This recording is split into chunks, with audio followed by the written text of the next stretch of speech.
السلام علیکم ناظرین کرام، سحری ٹرانسمیشن میں آپ کے میزبان فیصل علی بلوچ اس وقت حاضر خدمت ہیں، اور ہمارا یہ علم و آگاہی کا سیگمنٹ جس کے اندر ہم نزول قرآن کے عنوان سے موضوع قرآن اور انسان لے کر آپ کی خدمت میں حاضر ہیں۔ میرے ساتھ موجود ہیں ڈاکٹر نسرین صاحبہ، جن کی کتاب رب کا پیغام اپنے محبوب کے نام، جو کہ تفسیر قرآن کی سمری یا خلاصہ اور آسان زبان میں جسے ہم کہہ سکتے ہیں کہ قرآن کو سمجھایا جانا موجود ہے۔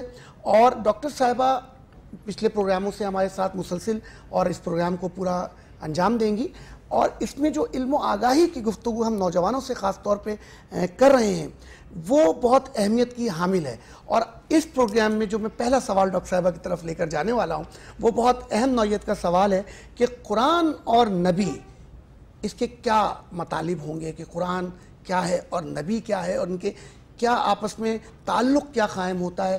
تو میں چاہوں گا ڈاکٹر نسرین صاحبہ، آپ کا بہت شکریہ کہ آپ تشریف لائی ہیں۔ ڈاکٹر صاحب مجھے بتائیے کہ قرآن اور نبی کے سلسلے میں، کہ اس کی تھوڑا سا آگاہی کی طرف ہم بڑھ رہے ہیں نوجوانوں کو لے کر، اور نوجوان کہہ سکتے ہو ہر نسل کا آدمی آپ کو اس وقت دیکھ رہا ہے، جو فیڈ بیک ہمیں مل رہا ہے اس حوالے سے، تو میں چاہوں گا کہ آپ بتائیے کہ ہم ناظرین تک یہ بات پہنچا سکیں۔ سوال آپ کا بہت طویل ہے لیکن جواب بڑا مختصر ہے اس کا۔ یہ کتاب جو ہے آئی ہمارے لیے ہے، لیکن اس کو پہنچانے کے لیے جس ہستی کا اللہ نے انتخاب کیا وہ اس کا محبوب ہے، اور یہ لاسٹ پروڈکٹ ہے جو اللہ نے بنا تو پہلے لی تھی۔ تخلیق تو آدم کے ساتھ ہو گئی تھی جب آدم آب و گل میں تھے۔ جب ہم پورا اس کو پڑھیں گے، اس مختلف مکتبہ فکر کی تفاسیر میں ملے گا، آپ کو یہی بات ملے گی سیم، کہ اس پہ سب کا اجماع ہے، اتفاق ہے۔ تو وہ ہستی جس کو اللہ نے اس کام کے لیے منتخب کیا ہوا تھا وہ اس کا محبوب تھا صرف، اور کوئی ہو ہی نہیں سکتا تھا۔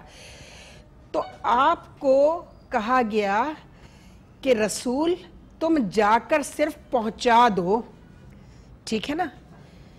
پیغام لانے والے حضرت جبرائیل علیہ السلام لانے والے، رسالت مآب صلی اللہ علیہ وآلہ وسلم ختمی مرتبت پہنچانے والے، ٹھیک ہے؟ اور آپ کو یہ کہا گیا کہ رسول تم نے نہ تلوار اٹھانی ہے پیغام پہنچاتے وقت، نہ کوئی جوتا اتارنا ہے، نہ سخت زبان استعمال کرنی ہے، نہ سخت لہجہ استعمال کرنا ہے، چونکہ اس میں معصوم لوگ زیادہ ہوں گے جن کو غلام بنا کر رکھنے کے لیے اس عرب معاشرے نے ایک استحصالی نظام، قبائلی نظام، ٹرائبل سسٹم تھا نا عرب میں، اور سردار غلام بنا کر رکھتے تھے۔ تو ان کو نرم اور بہت ہی دھیمے لہجے میں اپنی بات بتانی ہے۔ وہ تمہاری بات پہ اس لیے یقین کریں گے کہ تمہاری زندگی کا پورا سفر ان کے ساتھ ہے۔ 40 سال تک رسالت مآب صلی اللہ علیہ وآلہ وسلم کا یہ سفر جو ہے، یہ اس قرآن کو سمجھانے کے لیے تو ہے۔ سفر جو ہے اس میں کسی نے کہیں جھول نہیں دیکھا، ٹھیک ہے؟ نعوذ باللہ کہ کہیں پیر لڑکھڑائے ہوں محمد کے، اور محمد تو ہیں ہی وہ جن کی تعریف کی جائے۔ اللہ نے یہ نام، اس سے پہلے پورے عرب میں یہ نام کہیں نظر نہیں آتا۔ محمد کے معنی وہ جس کی تعریف کی جائے، تو جس کی تعریف اللہ کر رہا ہے تو اللہ کسی عام انسان کی تعریف تو نہیں کر سکتا نا۔ تو اسی لیے کہا گیا کہ اس کتاب کو ایک عام کتاب کی طرح پڑھنے کے بجائے اس ہستی کے سفر کے حوالے سے پڑھا جائے جس کا یہ سفر نامہ ہے۔ کلام پاک اصل میں رسالت مآب صلی اللہ علیہ وآلہ وسلم کا پوری زندگی کا 40 سال کا جو سفر ہے، 40 سال بعد یہ کتاب عطا کی جاتی ہے کہ اب لوگ دیکھ لیں، چونکہ امین اور صادق کا لقب بعد میں تو نہیں دیا، پہلے دیا۔ اس کے پیچھے اللہ کی حکمت تھی نا کہ پہلے ان سے منوا لوں۔ امانتیں صرف رسول کے پاس، محمد کے پاس رکھواتے تھے، اور اپنے فیصلے صرف محمد سے کراتے تھے، چونکہ محمد صادق تھے، ٹھیک ہے؟ تو صادق اور امین کا لقب پہلے دلوانا، اس میں بھی تو ایک حکمت ہے نا، تاکہ کل یہ نہیں کہہ سکیں جب اللہ کہے کہ میں تو واحد ہوں، میرا تو جو خدا ہے وہ واحد ہے۔ یہ جو تم 360 بت جو تھے، مختلف قسم کے بتوں کو جو نہ تو ہل سکتے نہ جل سکتے، پتھر کے بت جو تمہیں نہ کچھ دے سکتے نہ تمہاری کوئی تکلیف دور کر سکتے، تم نے یہ خود ہی بنائے ہوئے۔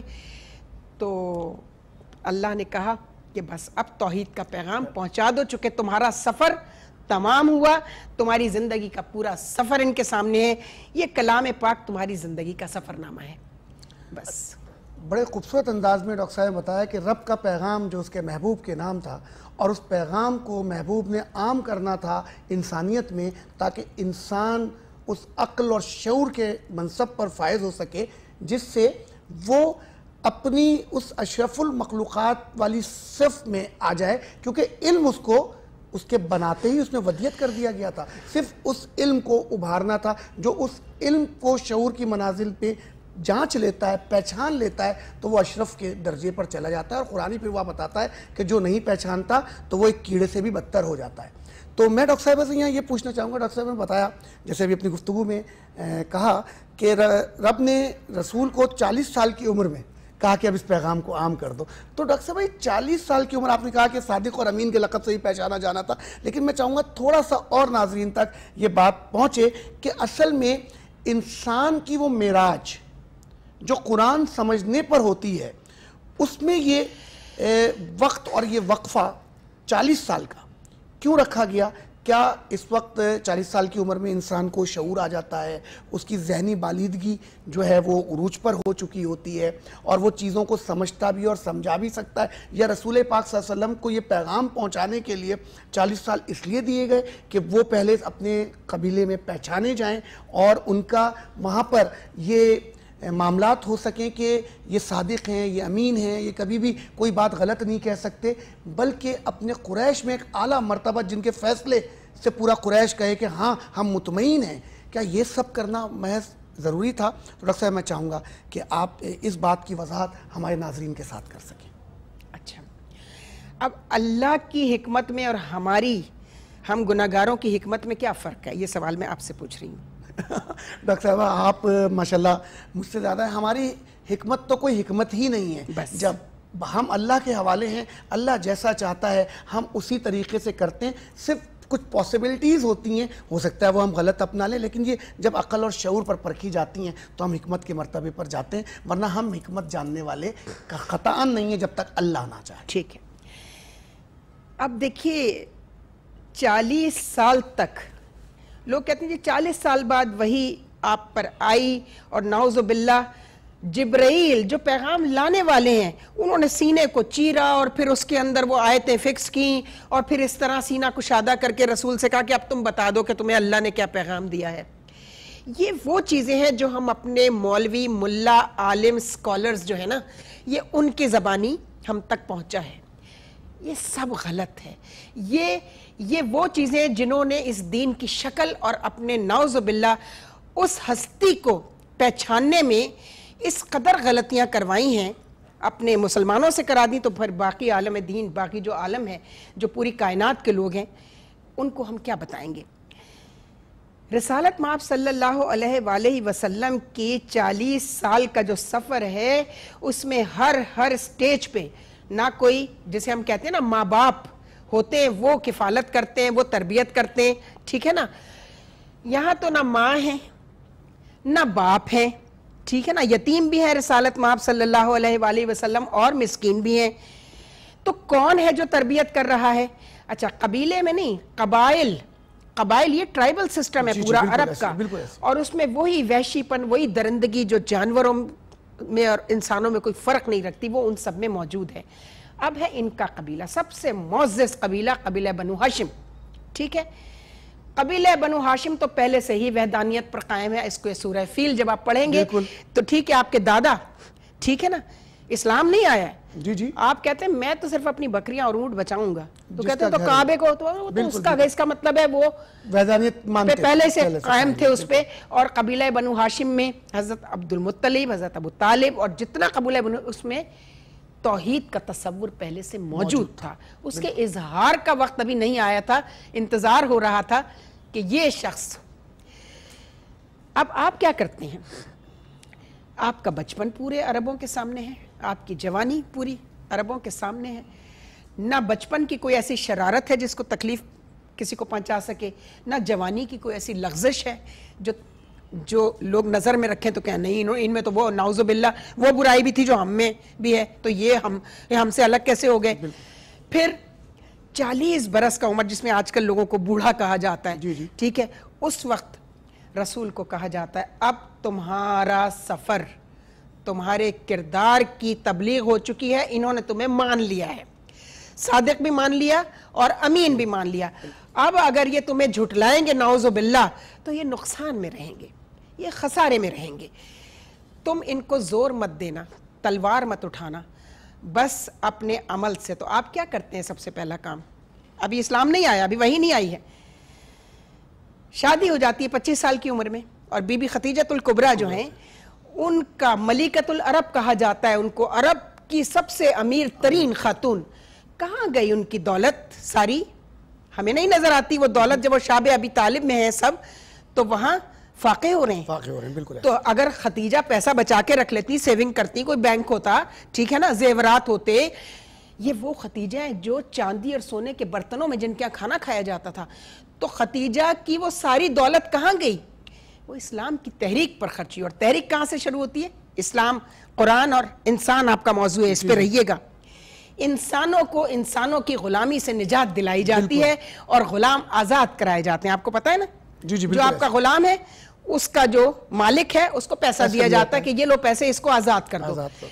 تو لوگوں کے سامنے رسالت مآب میرے آقا کی پوری، میرے سرکار کی زندگی موجود ہے کہ یہ تو وہ شخص ہے جس نے ہمیں غلامی سے نجات دلائی، ہم تو بالکل غلام تھے نا، اپنی مرضی سے، یعنی ان کا بس نہیں چلتا تھا کہ وہ اپنی مرضی سے ان کو سانس بھی نہ لینے دیں۔ تو وہ شخص کیسا ہوگا جو انسانوں سے اتنی محبت جس کے دل میں ڈالی گئی کہ وہ پیسے کو کچھ نہیں سمجھتا، ورنہ لوگ اپنی بیویوں کے پیسوں سے کاروبار شروع کر دیتے ہیں یا والدین کا جو پیسہ ملا ہوتا ہے، اور یہاں وہ خاتون کیسی ہیں، وہ کیسی ہے کہ وہ اتنی محبت کرتی ہیں، اتنی محبت کرتی ہیں، کہتی ہیں چونکہ آپ نے ان کو منتخب ہی اس لیے کیا تھا کہ آپ نے ان کے کردار میں کوئی جھول نہیں دیکھا تھا، آپ نے نہیں دیکھا کہ رسالت مآب نے ان کے، سب سے پہلے تو آپ کو بزنس مینیجر رکھا گیا نا، بالکل ایسی تھا، کس نے رکھوایا؟ حضرت ابو طالب نے، اور حضرت ابو طالب جو ہے قبیلے کے سردار ہیں۔ آج آپ تو خود سیاستدان ہیں، مجھے حوالے دینے پڑتے ہیں، ایک چھوٹا سا کاؤنسلر کا بھی الیکشن لڑنے جائیں تو کن 3 چیزوں کی ضرورت پڑتی ہے؟ تحریک چلانے والے کا کردار جو کہ ہمارے سرکار کا ہے، تحریک چلانے کے لیے، کاؤنسلر کا الیکشن لڑنے کے لیے پیسہ، اور ایریا نوٹیبلز جو ہوتے ہیں، معززین علاقہ جو ہوتے ہیں، ان کی پروٹیکشن۔ اب آج کل معززین علاقہ ہماری اسٹیبلشمنٹ کہلاتی ہے، ٹھیک ہے جی، اس وقت جو ہے وہ قبیلے کے سب سے بڑے معزز قبیلے کے سردار حضرت ابو طالب ہیں، تو ان کی پروٹیکشن میں ہوتے ہوئے کس کی مجال تھی کہ محمد کے اس پیغام کو لے کر انہیں کوئی تکلیف پہنچا سکیں؟ جب محمد ذرا 2-4 قدم آگے بڑھے پھر انہوں نے اپنا کام شروع کیا، ہر طرح کی تکلیفیں، طائف میں پتھر برسائے گئے، کوڑا پھینکوایا گیا، نعوذ باللہ، لیکن جب پریشان ہو گئے کہ یہ تو بھائی ہر چیز انسانوں کے فائدے کے لیے ہو سکی ہے، تو پہلے آپ کو کس نے جوائن کیا؟ انہوں نے جن کو غلامی سے نجات دلائی، وہ جن کے گھروں کی ضروریات کو، بنیادی ضروریات کو پورا کیا، پہلے وہ آپ کے ساتھ آئے، اس طرح یہ قافلہ بنتا چلا گیا، ٹھیک ہے، پھر دعوت ہوتی ہے، دعوت ذو العشیرہ، جس میں آپ اعلان کرتے ہیں نبوت کا۔ بس ڈاکٹر صاحب نے ابھی بڑے خوبصورت انداز میں اس بات کو سمری کی، اس کا خلاصہ بیان کیا کہ کس طرح سے کن مشکلات سے آپ نے اسلام کی تحریک کو پہلے منظم کیا اور پھر دعوت عام کی۔ اس کے لیے لازمی ان کے ساتھ حضرت خدیجہ الکبریٰ کا ساتھ تھا، حضرت ابو طالب کا ساتھ تھا، بہت سارے اور عمائدین تھے، پھر آپ نے دعوت عام دی۔ تو یہ 40 سال کی مدت بھی اسی وجہ سے تھی۔ اس میں آپ نے شق القدر کے واقعے کا بھی ایک ذکر کیا، جو کہ 3 دفعہ جو احادیث مبارکہ میں ملتا ہے، لیکن اس احادیث پہ تحقیق اور سلسلہ جاری ہے۔ ڈاکٹر صاحبہ نے اپنی تحقیق کے مطابق اس کے اوپر بات کی کہ شق القدر کے واقعے کو کس طریقے سے بیان کر دیا جاتا ہے۔ رسول کریم صلی اللہ علیہ وسلم پیدائش سے لے کر اور اعلان تک نبی تھے، اور ان کی وہ تو فرماتے ہیں میں تو اس وقت بھی تھا جب آدم کو مٹی میں گوندا، آب اس میں تھے، وہ تو اس مٹی اور پانی کے اس میں موجود تھے، تو میں تو اس وقت بھی تھا۔ تو آپ اس وقت سے نبی ہیں اور آخری نبی کے طور پر آپ تشریف لے کر آئے تاکہ قیامت تک یہ دین قائم ہو۔ اب ہمیں اس دین کو سمجھنا ہے اور اس دین کو سمجھتے ہوئے آگے بڑھنا ہے۔ تو ناظرین کرام، اب میں آپ سے اجازت چاہوں گا نور سیٹ ٹرانسمیشن کے اس سیگمنٹ علم و آگاہی سے شان اپنے نزول رمضان کے نزول قرآن کے حوالے سے ہم یہ گفتگو کر رہے ہیں جس کا عنوان تھا قرآن اور انسان۔ پھر حاضر ہوتے ہیں، آپ ہمارے ساتھ بنے رہیے گا۔ السلام علیکم۔